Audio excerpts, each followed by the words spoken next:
우리가 잘 알고 있는 브랜드죠. 레미안, 힐스테이트, 이편한 세상. 이런 곳에서 댐이나 다리도 만들까요?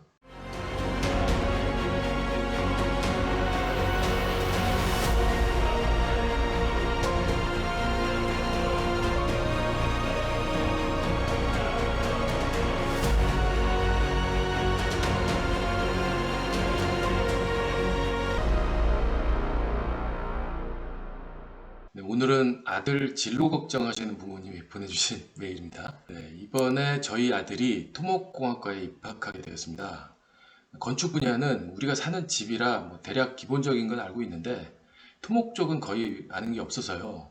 소장님이 건설회사 다닌다고 하시니 여기에 문의해 보면 될 것 같아서요. 이러면서 보내주신 거예요.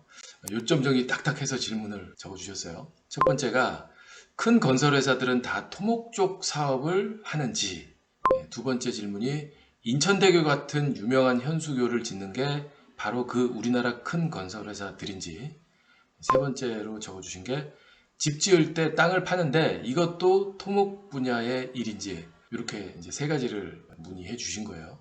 그러니까 이분은 그 자녀가 토목을 선택해서 진로를 걱정하시는 거예요. 졸업해서 좀 큰 건설회사 보내고 싶으신 거고, 가서도 좀 랜드마크적인 구조물을 아들이 이제 했으면 좋겠고, 이런 것 같아요. 그래서 오늘 기가 막히게 딱 맞는 예시를 좀 말씀드릴 건데, 교량의 종류가 여러 가지가 있는데 그 중에서 최고가 현수교거든요. 이 현수교에는 굉장히 고난이도의 기술력이 필요한데, 이게 우리나라가 전 세계에서 1위예요. 이 분야 기술력이. 그러니까 어떤 건설사가 이 최고의 기술을 가지고 있는지 오늘 이것도 같이 좀 말씀드리겠습니다. 네, 이분이 첫 번째로 궁금했던 거가 이거잖아요. 그러니까 큰 회사들은 다 토목 쪽 사업하냐? 이게 우리가 알고 있는 큰 회사들입니다. 그러니까 도급순위 1등부터 10등까지 쫙 이런 순서로 돼 있는데 다 우리가 잘 아는 아파트 브랜드들을 가지고 있어요. 네, 그래서 질문의 답변부터 먼저 드리면 큰 회사들은 다 토목 분야 사업을 합니다. 레미안의 삼성 토목 있고요. 이편한 세상을 가지고 있는 DL-ENC, 이게 예전에 대림산업이었는데 회사 이름이 바뀌었습니다. DL-ENC로. 그리고 더샵 가지고 있는 포스코, 힐스테이트 다 토목 사업을 하는 본부의 명칭은 조금씩 다르지만 다 다리 만들고 철도 연결하고 댐 만들고 하는 일, 이런 거 하는 거예요. 그러니까 메일 보내주신 분이 인천대교를 아마 자주 이용하시는 모양인데, 이 인천대교도 레미안의 삼성이 만들었어요. 그러니까 첫 번째 궁금하신 거 답변 드렸고요. 두 번째 질문이 이거잖아요. 인천대교 같은 유명한 현수교를 짓는 게 바로 그 우리나라 큰 건설 회사들인지. 맞습니다. 맞는데 이건 잠시 후에 조금 집중적으로 말씀드릴 거고, 쉬운 문제부터 먼저 풀면, 세 번째 질문이 집 지을 때 땅 파는 것도 토목에서 하는 일이냐? 그럼요. 아파트 현장이라도 토목공사는 토목기술자들이 합니다. 하는데 약간 그래도 역시 메인은 교량, 댐, 철도 이런 분야가 좀 토목의 메인이죠. 그러니까 우리 아들도 공부 열심히 해서 큰 회사 10개 중에 한 군데 들어가면 좋겠습니다.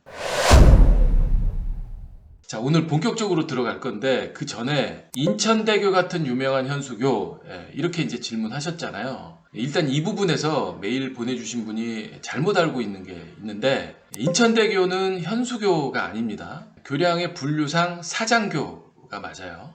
그러니까 사장교와 현수교가 뭔지 이거 먼저 좀 알고 갈 필요가 있습니다. 사장교란 주탑이 있고 그 주탑에서 케이블이 부채살 모양으로 상판을 매달고 있는 교량을 말해요. 인천대교, 서해대교, 목포대교 이런 게 다 사장교예요. 현수교는 주탑이 양쪽에 있으면 그 사이에 이렇게 케이블을 늘어지게 달아요. 이렇게 달고 그 케이블에서 다시 수직의 케이블을 또 내리는 거예요. 그 수직 케이블에 상판을 매단 형태. 이순신대교, 광안대교 이런 게 대표적인 우리나라의 현수교죠.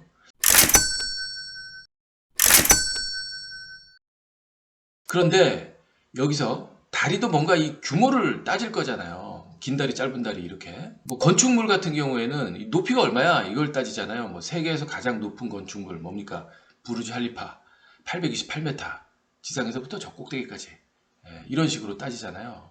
교량은 주탑과 주탑 사이의 거리, 이걸로 길이를 따져요. 이걸 주경관장이라고 하는데, 이 주경관장이 세계적으로 긴 다리들, 이게 다 현수교예요.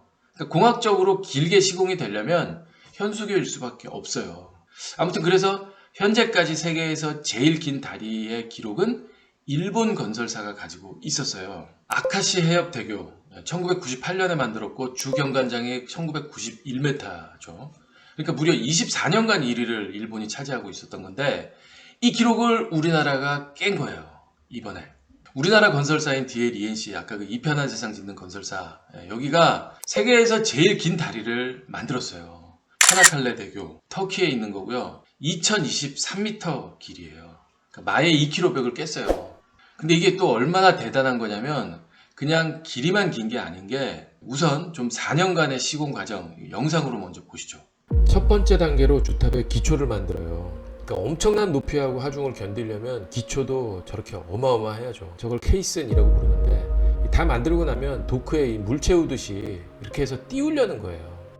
저게 속이 빈 콘크리트 박스거든요. 세종문화회관 대극장 크기만한 배가 만들어진 거예요. 그래서 이제 예인선이 끌고 가요. 저 케이슨이 놓여져야 하는 정확한 위치까지 바다 한가운데로 가는 거죠.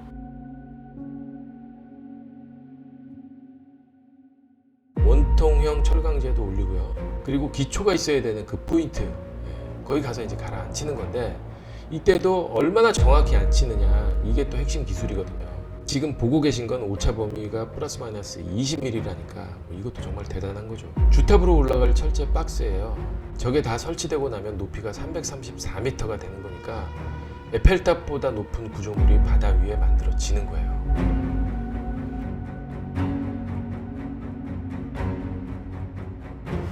육상에서는 계속 만들고 있고요.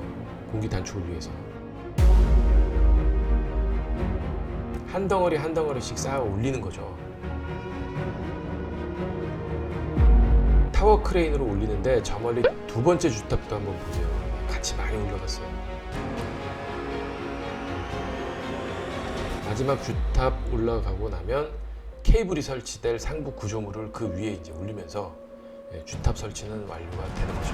한 단 한 단 올릴 때마다 내부에서는 이렇게 특수 용접으로 연결 부위를 완전히 일체화시키는 거예요. 바다에서 주탑이 올라가는 동안 육상에서는 앵커리지가 지금 만들어지고 있어요.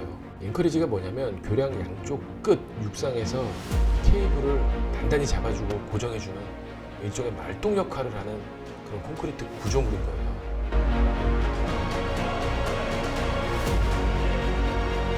주탑과 앵커리지가 완성이 되면 케이블을 연결을 합니다.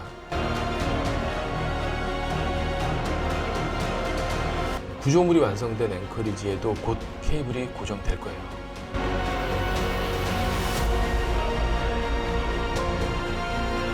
케이블 작업을 위해선 가설로 사람이 다닐 수 있는 캐도크, 이게 먼저 만들어져야 되거든요.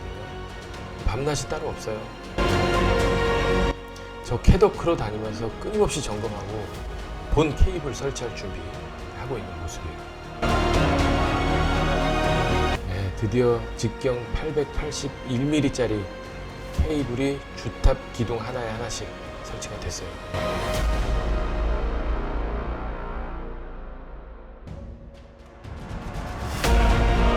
앵커리지에도 강선들이 고정됐고요.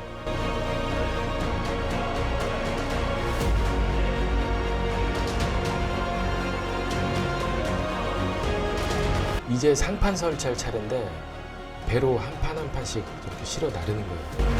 설치되어져야 할 그 위치에서 멈춰서 이제 위로 들어 올리는 거죠. 이게 또 잘 보시면 단면을 유선형으로 만들어서 저 다르다넬스 해협의 강풍을 견디도록 그렇게 설계를 했어요.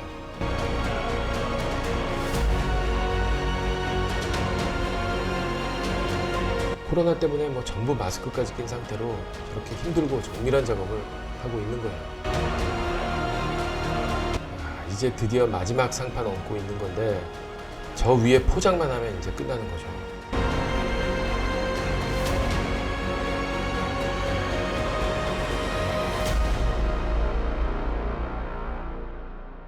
네, 여기에 세 가지 관전 포인트가 있는데요.